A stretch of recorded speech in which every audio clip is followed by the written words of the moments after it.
অভিজ্ঞ ছিল সেই মানুষগুলি আজকে রাস্তায় নেমে গেছে। আপনাকে ব্যর্থহীন কণ্ঠে বলতে চাই, অচিরে আন্তঃমন্ত্রণালয় সিদ্ধান্ত নিয়ে বিকল্প পুনর্বাসন ব্যবস্থা না করে যে স্বপ্ন আপনারা দেখছেন, সেই বড় পার করতে চাচ্ছেন, এটি মানুষের জীবন জীবিকার চেয়ে বড় হতে পারে না। আমি আপনাকে বলে যেতে চাই, যদি এই সমস্যার অচিরে উত্তরণ না হয়, এই সমস্যার যদি সমাধান না করেন, একটি কঠোর থেকে কঠোর আন্দোলন হবে, অসহযোগ আন্দোলনের দিকে দেশ যাবে। পরিবহন সেক্টর, এই পরিবহন সেক্টর দেশের চালিকা শক্তি, একটি গাড়িও বের করতে পারবেন না বলে যেতে চাই আপনাকে। সময়ের মধ্যে সিদ্ধান্ত নেবেন। চেয়ারম্যান মহোদয়, আপনি শুনছেন কিনা?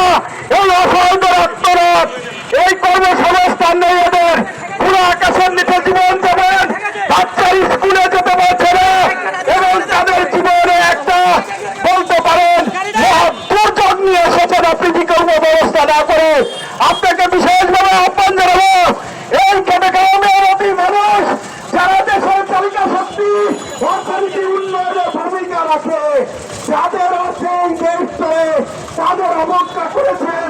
এটি আপনাকে বলে যেতে চাই, আজকে খুব দ্রুত সময়ের ভিতরে, খুব স্বল্প সময়ের ভিতরে উত্তরণ বাই করবেন, তাহলে এর পরিণাম এক অসহযোগ আন্দোলনের দিকে যাচ্ছে, সারা দেশ অচল হয়ে যাবে।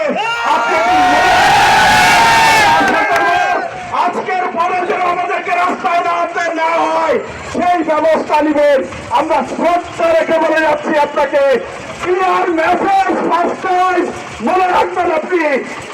তো আজকে যারা এই মানববন্ধনে অংশগ্রহণ করেছেন, যাদের রুটির জন্য রাস্তায় নেমেছেন, সেই সব মানুষকে ধন্যবাদ দিয়ে আজকের বক্তব্য এখানেই আমি শেষ করছি। ধন্যবাদ সকলকে, ধন্যবাদ।